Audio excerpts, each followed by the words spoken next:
Refraction through prism में एक derivation है जो बहुत इंपॉर्टेंट है। उस डेरिवेशन को समझने के लिए हमें कुछ बेसिक बातें भी समझनी पड़ेंगी। तो relation between refractive index of prism and angle of minimum deviation and angle of prism, इसके बीच ये जो एक्सप्रेशन है इसका डेरिवेशन कई बार पूछा गया है और मेरे हिसाब से एक्सपेक्टेड क्वेश्चन है। तो इसको समझने के लिए एक बार हम जल्दी से देख लेते हैं कि रिफ्रैक्शन थ्रू प्रिज्म में क्या क्या खास बातें हैं। तो पॉइंट नंबर 1 है कि रिफ्रैक्शन जब रे इंसिडेंट होती है ग्लास प्रिज्म पर, तो दो सरफेस पे रिफ्रैक्शन होता है और हर बार रे टूवर्ड्स द बेस बेंड करती है। दूसरा पॉइंट है इंसिडेंट रे की डायरेक्शन और इमर्जेंट रे की डायरेक्शन के बीच जो एंगल बनता है वो एंगल ऑफ डिविएशन है और ये रे रिफ्रैक्टेड रे कहलाती है। Angle of deviation refractive index, wavelength of light, angle of incidence और एंगल ऑफ प्रिज्म पर डिपेंड करता है। इसमें रिफ्रैक्टिव इंडेक्स बढ़ता है तो एंगल ऑफ डिविएशन बढ़ेगा।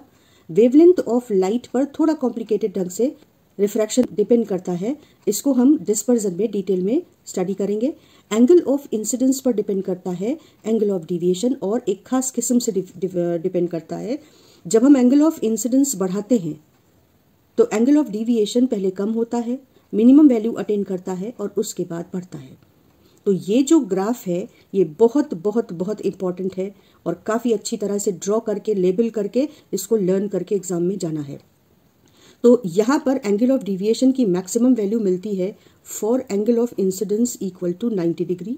ये इनफिनिटी पे जाता हुआ ग्राफ नहीं है।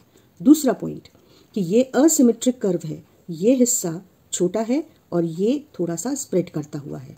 तो हर एंगल ऑफ डिविएशन के लिए एक्चुअली दो एंगल ऑफ इंसिडेंस मिलते हैं, मतलब दो एंगल ऑफ इंसिडेंस के लिए सेम एंगल ऑफ डिविएशन मिलेगा और ये मिनिमम डिविएशन और इस एंगल ऑफ इंसिडेंस के बीच असिमेट्री की वजह से ये जो डिफरेंस है ये कम होगा और ये डिफरेंस ज़्यादा होगा।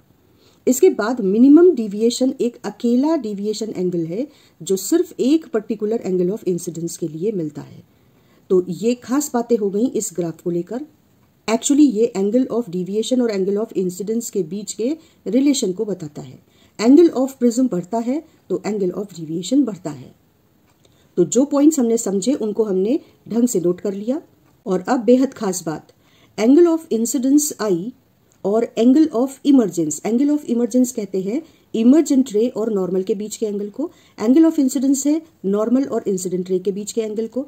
तो एक्चुअली अगर रे आई पर इंसिडेंट होती है और एंगल ऑफ इमर्जेंस अगर ई हो, ई पर निकलती है, तो अगर हम इस रे को प्रिंसिपल ऑफ रिवर्सिबिलिटी से रे इस डायरेक्शन में इंसिडेंट कराएं तो जो एंगल ऑफ इमर्जेंस था वो अब एंगल ऑफ इंसिडेंस हो जाएगा और जो एंगल ऑफ इंसिडेंस था वो एंगल ऑफ इमर्जेंस हो जाएगा।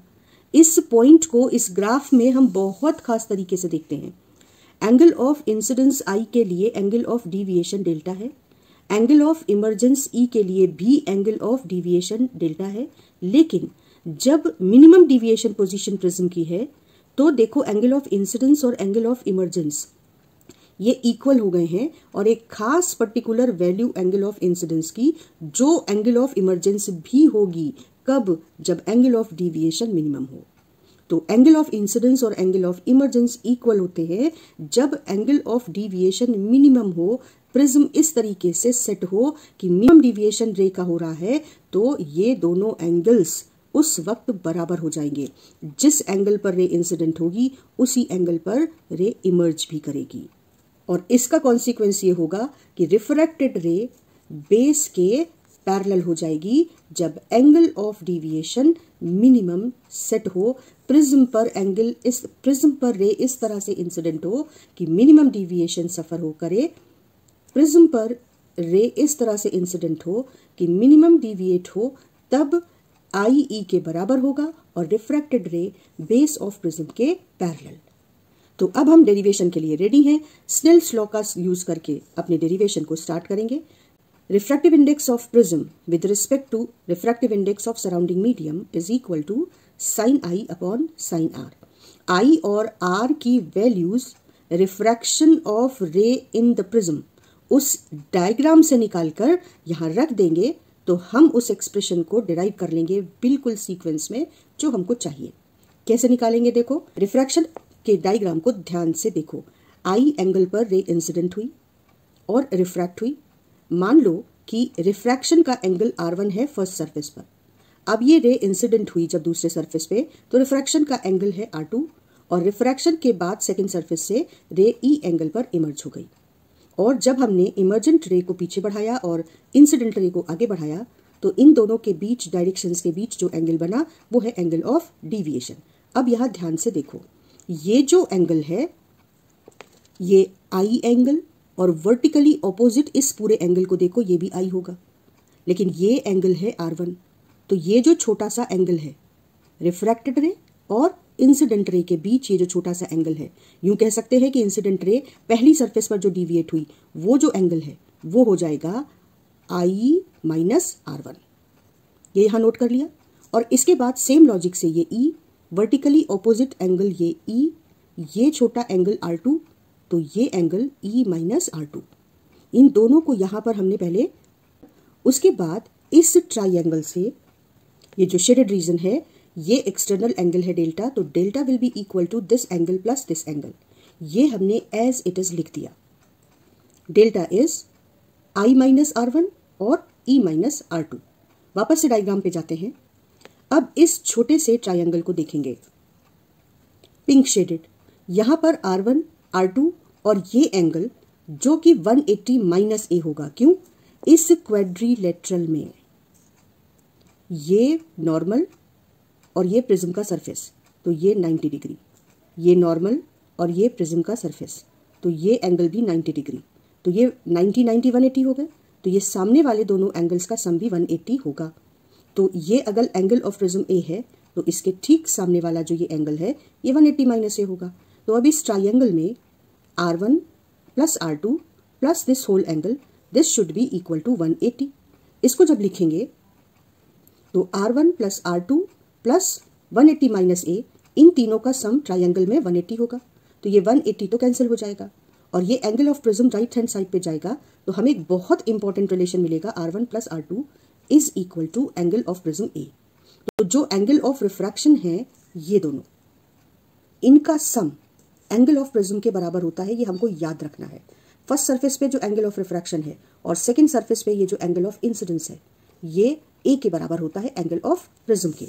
तो अब यहां पर R1 plus R2 equal to ए, इससे हमको पहला इंपॉर्टेंट रिलेशन मिलेगा। देखो कि angle of incidence is equal to angle of emergence, तो फिर ये एंगल ऑफ रिफ्रैक्शन बराबर हो जाएंगे, क्योंकि जिस एंगल के लिए एंगल ऑफ रिफ्रैक्शन R1 है, सेम एंगल यहां है, तो यहां भी सेम एंगल होगा।